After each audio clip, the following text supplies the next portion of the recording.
This is problem 13.182. It's on page 908. Block A is released from rest and slides down the frictionless surface of B until it hits a bumper on the right end of B. Block A has a mass of 10 kilograms and object B has a mass of 30 kilograms, and B can roll freely on the ground. In other words, there's no friction, no external horizontal forces on B from the ground. Determine the velocities of A and B immediately after impact when the coefficient of restitution is 0 versus when the coefficient of restitution is 70% or 0.7. Now you should look at the picture, but in case you're not, it looks about like this. There's a stop at the end, some type of a ramp, where body A is released and then slides down until it hits this point. Now it manages to drop a total of 0.2 meters. This is body B. It's on wheels, if you like. I know there was no friction. And the mass of B is 30 kilograms. Whereas the mass of A is 10 kilograms. Okay? So there's two cases. We want to know the velocities of A and B after impact if, this is defined, if A, E equals 0, in other words, the two stick together, or B, E equals 0.7, they bounce off from one another. Okay? Now obviously A is going to go back up and keep bouncing in the second case, but we're not worried about that. We're just worried about the first bounce. So we're going to use kinetic energy or an energy analysis to figure out what happens to A. Let's say A in state 1 and in state 2. Okay? So we're going to use an energy balance to figure out what happens right before impact. Okay? The body is dropped from rest, so it doesn't have any kinetic energy initially. And the only force that does work is weight.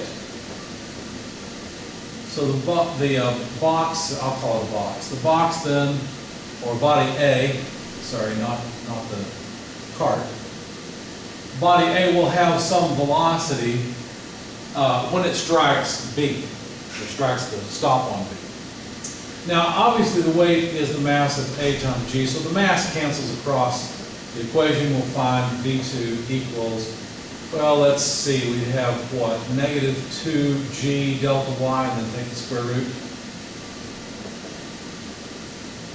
Horrible looking square root, that's better. So, let's see, this is negative 2 times, we're in metric units, so 9.81 meters per second squared. The thing drops by negative 0.2 meters, right? Because we always take the y-axis against gravity. So this is a velocity of that package, or whatever it is, of about 1.9809 meters per second. So there's the velocity of, let's just call it VA, okay? Before the impact. Now, the coefficient of restitution is equal to the relative velocity after impact divided by the relative velocity before impact. But of course, before impact, the cart is not moving. And so we can rearrange this to say negative EVA, just multiplying through by negative VA, equals VA prime minus VB prime. Or in other words, VA prime is equal to VB prime minus EVA. And I hope that fits on the screen. Here on the camera's view. I forgot something. This shouldn't be multiplied. That should be minus. Scoot it over a little bit. Here we go. Back, let's move this back. That's better. Now, if we look at a momentum balance, there are no external impulses, so we can simply write mass of A, velocity of A before impact, plus 0, because obviously the mass of B times velocity of B is just 0. In fact, let's write it that way. Mass of B velocity of B before impact, which is 0, equals the mass of A times the velocity of A after impact plus the mass of B times the velocity of B after impact. So far, so good. Now we can sub in for the velocity of A this expression and write mass of A times VB prime minus EVA plus mass of B VB prime. Finishing off the equation. And then you'll notice that we have MAVA on this side and an MAEVA on this side. If I were to take just this term to the other side, it would become positive.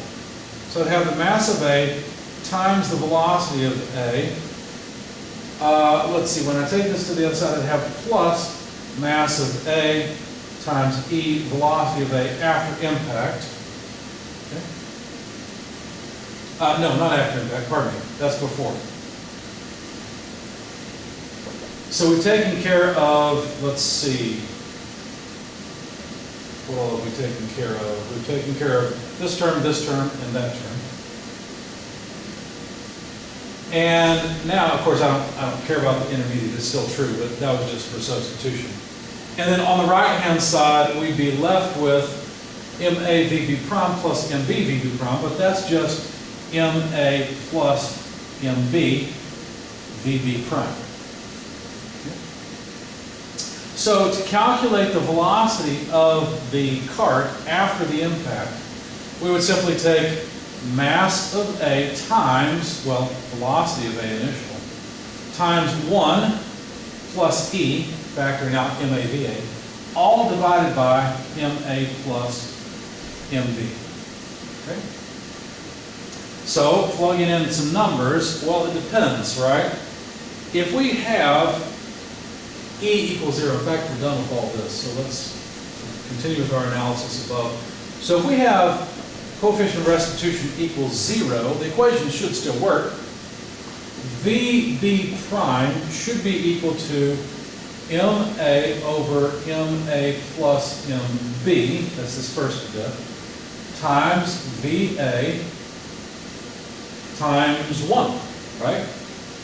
So that would be, let's see, the mass of A, 10, sum of the masses is 40, no point in separating them out, multiplied by the initial velocity of A, which I tragically have just erased out of that. That's okay, we've got it here on the sheet. It's 1.9809 meters per second. Hopefully that looks familiar to you. Anyway, so the velocity of B after impact would be 0.4952 meters per second. That's what you get here. And by the way, this is the velocity of A after impact. How do I know? Well, because the coefficient of restitution of 0 means that the two bodies travel together after. They stick together. Kind of like silly putty dropping on the ground. Okay? So we've taken care of the first one. What about if E is 0.7? Well, our equation should still work. We're still working with this equation down here. But now we're going to have a lot like what we had before, but it would be 1 plus E. So basically now we have the exact same thing because look, all of this is the same, right? We just have 1 plus E. So all we have to do is take 0.4952 meters per second and multiply it by 1 plus 0.7. In other words, 1.7. Okay? So when you do that, you find that VB is about 0.8419 meters per second. That makes sense.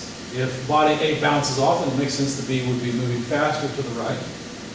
There's less energy loss in the system. And we can calculate VA prime. Now, unfortunately, also, I've just erased the equation I would use for that.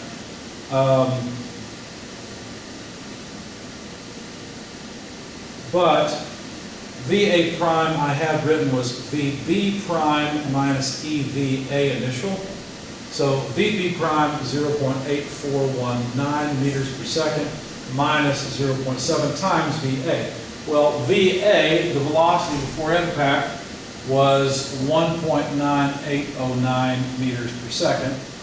And so I think we're finally done, because now you can calculate that VA prime in the second state, or the second case, where E is 0.7, comes out to negative 0.5447 meters per second. So there's VA after impact for both sticking together and traveling together, or bouncing off of each other with a coefficient of restitution. If you calculate the energy loss is more in this case than in this case, because the lower the coefficient of restitution, the more energy loss there is. Or the closer the coefficient of restitution is to 1, the closer the system is to conserving all the energy in it.